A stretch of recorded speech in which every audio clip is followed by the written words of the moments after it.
In episode 3, we discussed the hydraulic civilization of the Sinhalese kings of Sri Lanka, which lasted approximately 2000 years from King Pandukhabaya's reign to the arrival of the Portuguese. We focused especially on how the Arabs and later on Muslim traders carried out the trade of the king and the kingdom with the rest of the world.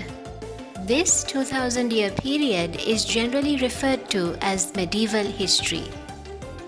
During this period, people did not travel much, and it is estimated that ordinary people would have traveled only within a radius of around 20 miles from their homes or villages. It was the traders who really traveled, sometimes across thousands of miles.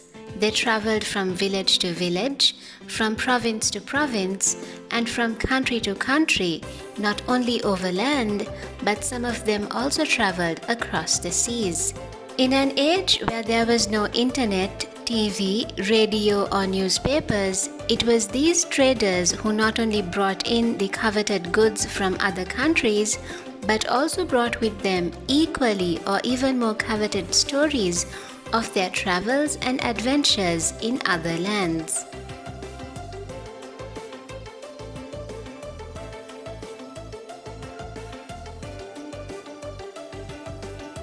Sri Lanka, being an island, had to be approached only by sea. As can be seen in the map, Sri Lanka has been a very important port, strategically located on the one hand between Southeast Asia, the Far East, and China, and on the other hand between the Middle East and Africa.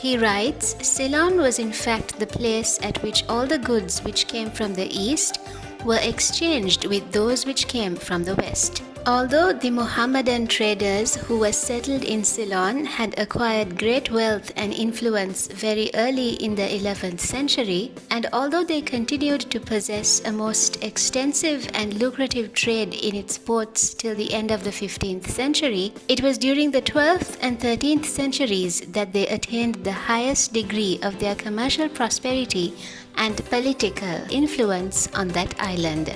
During that period, the great Mohammedan merchants of Mana and Mantota received into the immense warehouses which they had established at this emporium the most valuable produce of the island from their subordinate agents who resided at the different seaports where the various articles of commerce were produced. From their agents at Trincomalee, the Mohammedans received rice and indigo.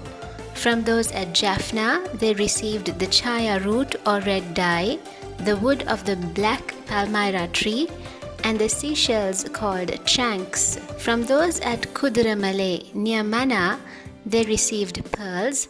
From their agents at Puttalam, they received arecanut for chewing with betel leaves, ebony, satin, and calamander wood for furniture, and sapan wood for dyeing. From their agents at Colombo, cinnamon and precious stones. From those at Barberine, coconut oil and coir, and from those at Point de Galle, ivory and elephants. By means of armed vessels which they maintained at their own expense near the island of Mana, they commanded the only two passages by which vessels of any size could pass through, and which extends from the southern peninsula of India to the island of Ceylon and is known by the name of Adam's Bridge.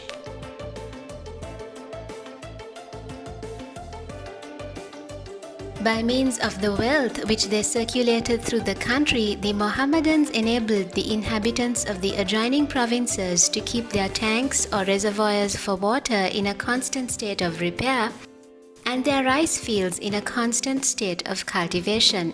In the days of their commercial prosperity, the great tank or artificial lake within a few miles from Mantota, which is called the Giant's Tank and which is now quite out of repair and completely useless, was in perfect repair and most extensively useful, and the 3 adjoining provinces, which are now almost a desert, were then extremely populous and most highly cultivated.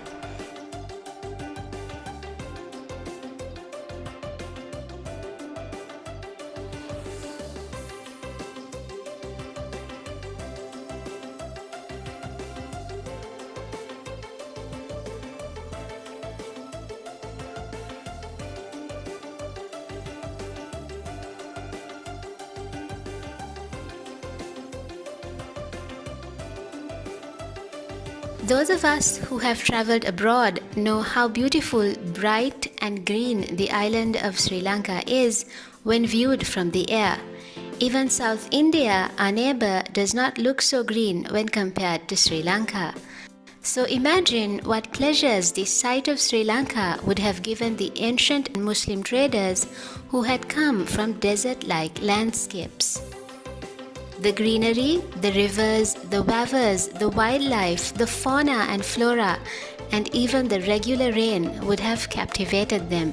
Imagine seeing the wonderful structures in Anuradhapura, Polonnaruwa, and Sigiriya being built and standing in their pristine glory.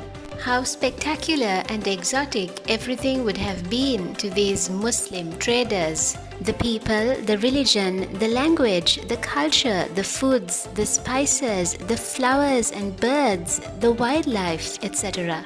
Imagine coming by boat to Sri Lanka and in the early morning sun, the first sign of the island is the sight of Adam's Peak rising from the island. Adam's Peak is shrouded in myth and legend. Adam or Adam to Muslims is revered by Muslims and Christians as the first man on earth. The legend is that when Adam first arrived on earth from heaven, he landed on the top of this mountain. According to the story or the legend as described by Muslims, is that Adam was 60 cubits tall and he stood for 40 years crying over his guilt and hope for forgiveness, and this is how the 1.8 meter footprint got embedded onto the rock. As the legend describes, the size of Adam's footprint matched the size of his body, thus the name Adam's Peak.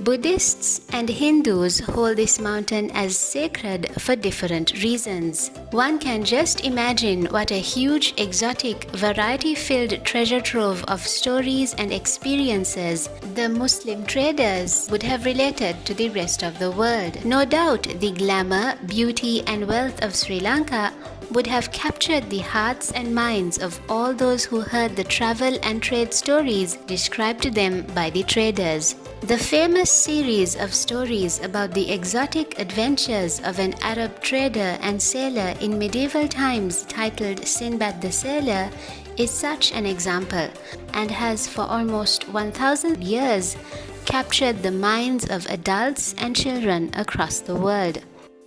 Since time immemorial, Sri Lanka has always been known as an exotic and resplendent island, thanks to everyone who visited it, including these ancient Muslim sailors and traders.